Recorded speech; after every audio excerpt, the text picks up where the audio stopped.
Assalamualaikum warahmatullahi wabarakatuh. Halo teman-teman, gimana kabar semuanya? Semoga kita senantiasa diberikan kesehatan dan tetap semangat untuk menjalani aktivitas sehari-hari, meski dalam kondisi COVID seperti saat ini. Pada kesempatan yang berbahagia ini, kakak akan mempresentasikan sebuah materi dengan tema literasi pajak untuk pelajar SMA. Kenapa kakak memilih tema ini? Berdasarkan pengalaman sebelumnya, sewaktu kakak SMA, belum pernah nih kakak nemuin presentasi ataupun penyuluhan terkait perpajakan. Oleh karena itu, kakak tertarik untuk berbagi sedikit informasi tentang pajak pada teman-teman semua. Sebelum kita masuk ke materi, terlebih dulu kakak mau perkenalan ya. Nama kakak Muhammad Jazuli, biasa dipanggil Jazuli, asal dari Cilacap, Provinsi Jawa Tengah. Dan saat ini sedang menempuh pendidikan tingkat akhir, program Diploma 3 Pajak di Kampus Politeknik Keuangan Negara Setang. Kita mulai dari pengertian pajak ya teman-teman. Jadi berdasarkan Undang-Undang Nomor 28 Tahun 2007 tentang Ketentuan Umum dan Tata Cara Perpajakan mendefinisikan pajak sebagai kontribusi wajib kepada negara yang terutang oleh orang pribadi atau badan yang bersifat memaksa berdasarkan undang-undang dengan tanpa memperoleh imbalan secara langsung dan nantinya digunakan untuk keperluan negara demi sebesar-besarnya kemakmuran rakyat.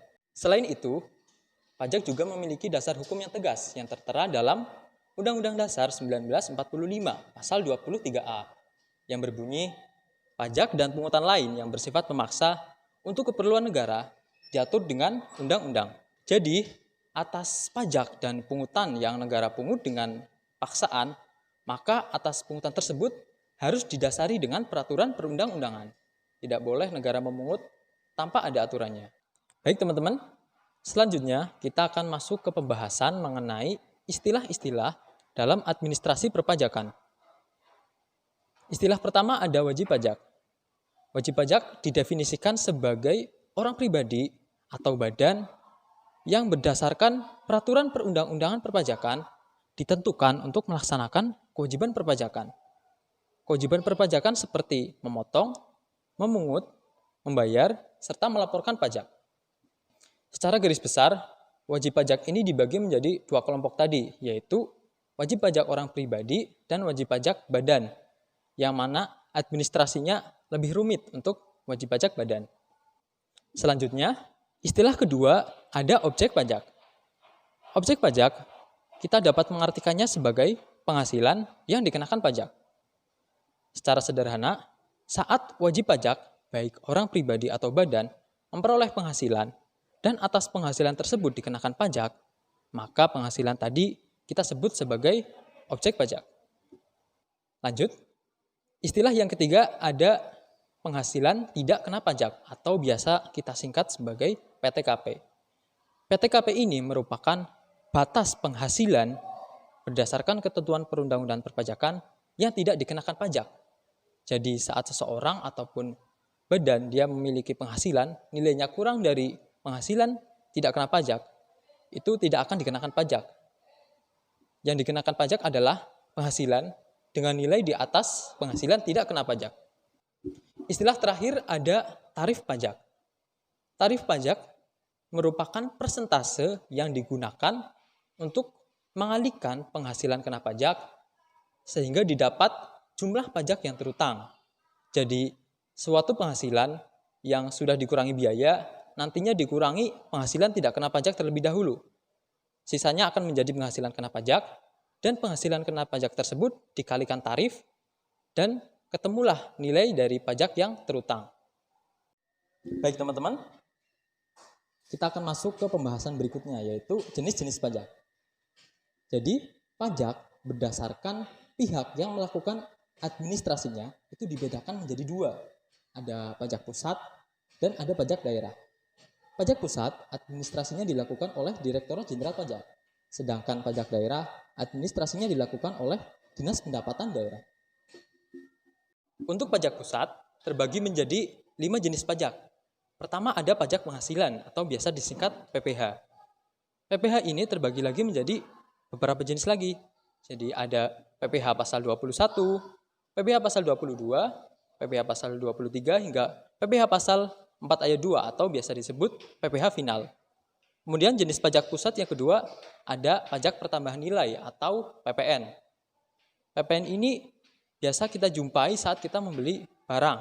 Misal nih kita pergi ke minimarket membeli snack dengan harga 11.000.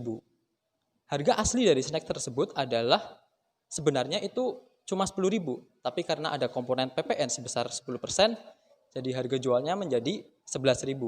Harga jual 10.000 ditambah PPN 1.000. Kemudian jenis pajak pusat yang ketiga ada pajak bumi dan bangunan, perkebunan, perhutanan, dan pertambangan.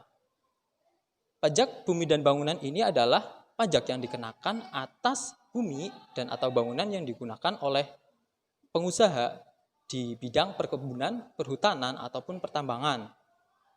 Kemudian yang keempat ada pajak penjualan atas barang mewah. Pajak ini dikenakan atas penjualan terhadap barang-barang yang tergolong mewah dengan tarif yang berbeda-beda. Dan yang terakhir ada bea materai. Bea materai ini merupakan bea yang biasa kita bayarkan saat membuat dokumen.